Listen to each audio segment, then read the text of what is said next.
Hello everyone, mayam pumnamak aigi anuba video da taramna utchari. Mayam ngasine Sawanjan Bazar da ina nga makok yam chaningba ko. Adudona nga makok se lupa samgi ahum khak tawrei adu lawrei. Ado phajana thongage matumgi yawroi. Khali makok tani ko thongdoi se mayam.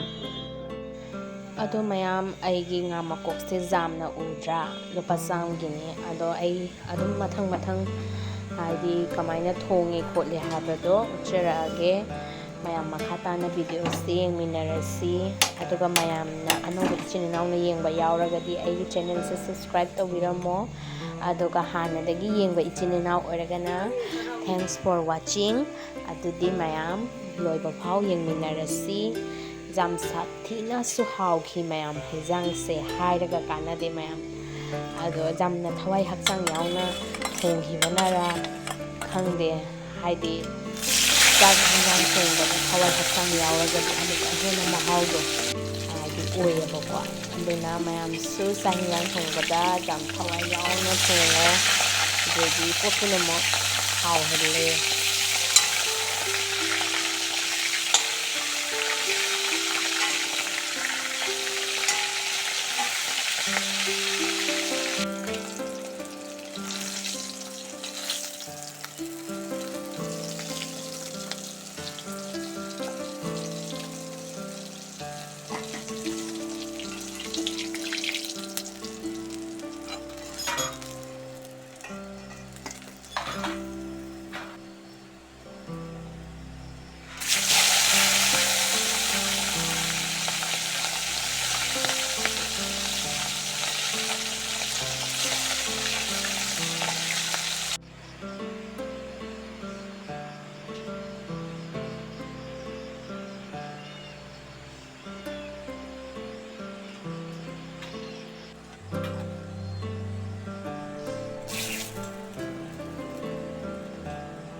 ꯃꯌꯥꯝ ꯑꯩꯒꯤ ꯍꯤꯟꯖꯥꯡꯁꯦ ꯊꯣꯡꯕ ꯂꯣꯏꯔꯦ ꯃꯆꯨꯁꯨ ꯌꯥꯝ ꯐꯖꯩ ꯑꯗꯨꯒ ꯌꯥꯝꯅꯁꯨ ꯍꯥꯎꯈꯤꯀꯣ ꯃꯌꯥꯝ ꯑꯗꯣ ꯃꯌꯥꯝ ꯑꯩꯒꯤ ꯚꯤꯗꯤꯑꯣꯁꯦ ꯃꯇꯥꯡ ꯑꯁꯤꯗ ꯂꯣꯏꯁꯤꯟꯖꯔꯒꯦ ꯑꯅꯧꯕ ꯚꯤꯗꯤꯑꯣꯗ ꯑꯃꯨꯛ ꯊꯦꯡꯅꯔꯁꯤ